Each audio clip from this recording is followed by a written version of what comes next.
موسیٰ بن عقبہ نے بیان کیا، ان سے نافع نے اور ان سے عبداللہ بن عمر رضی اللہ عنہ نے کہ نبی کریم صلی اللہ علیہ وسلم نے فرمایا، 3 آدمی کہیں چلے جا رہے تھے کہ بارش نے ان کو آ لیا۔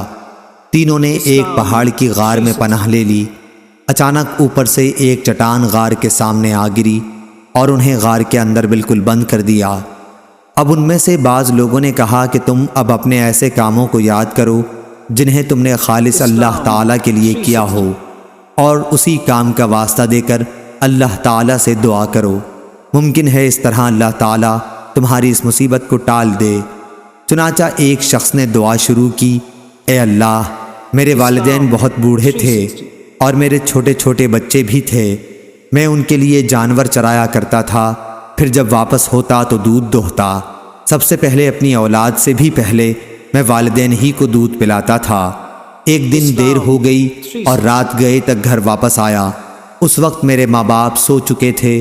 میں نے معمول کے مطابق دودھ دوہا اور اس کا پیالہ لے کر میں ان کے سرہانے کھڑا ہو گیا۔ میں نے پسند نہیں کیا انہیں جگاؤں، لیکن اپنے بچوں کو بھی والدین سے پہلے پلانا مجھے پسند نہیں تھا۔ بچے صبح تک میرے قدموں پر پڑے تڑپتے رہے، پس اگر تیرے نزدیک بھی میرا یہ عمل صرف تیری رضا کے لیے تھا تو غار سے اس چٹان کو ہٹا کر ہمارے لیے اتنا راستہ بنا دے کہ آسمان نظر آ سکے۔ چنانچہ اللہ تعالیٰ نے راستہ بنا دیا اور انہیں آسمان نظر آنے لگا۔ دوسرے نے کہا، اے اللہ، میری ایک چچا زاد بہن تھی، مرد عورتوں سے جس طرح کی انتہائی محبت کر سکتے ہیں مجھے اس سے اتنی ہی محبت تھی۔ میں نے اسے اپنے پاس بلانا چاہا لیکن وہ 100 دینار دینے کی صورت میں راضی ہوئی۔ میں نے کوشش کی اور وہ رقم جمع کی، پھر جب میں اس کے دونوں پاؤں کے درمیان بیٹھ گیا تو اس نے مجھ سے کہا، اے اللہ کے بندے، اللہ سے ڈر اور اس کی مہر کو حق کے بغیر نہ توڑ۔ میں یہ سنتے ہی دور ہو گیا۔ اگر میرا یہ عمل تیرے علم میں بھی تیری رضا ہی کے لیے تھا تو اس غار سے پتھر کو ہٹا دے۔ پس غار کا منہ کچھ اور کھلا۔ اب تیسرا بولا کہ اے اللہ، میں نے ایک مزدور 3 فرق چاول کی مزدوری پر مقرر کیا تھا۔ جب اس نے اپنا کام پورا کر لیا تو مجھ سے کہا کہ اب میری مزدوری مجھے دے دے۔ میں نے پیش کر دی لیکن اس وقت وہ انکار کر بیٹھا۔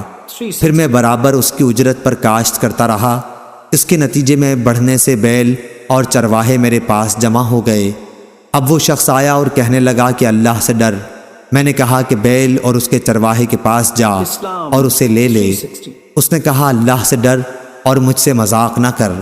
میں نے کہا کہ میں مذاق نہیں کر رہا ہوں، یہ سب تیرا ہی ہے، اب تم اسے لے جاؤ۔ پس اس نے ان سب پر قبضہ کر لیا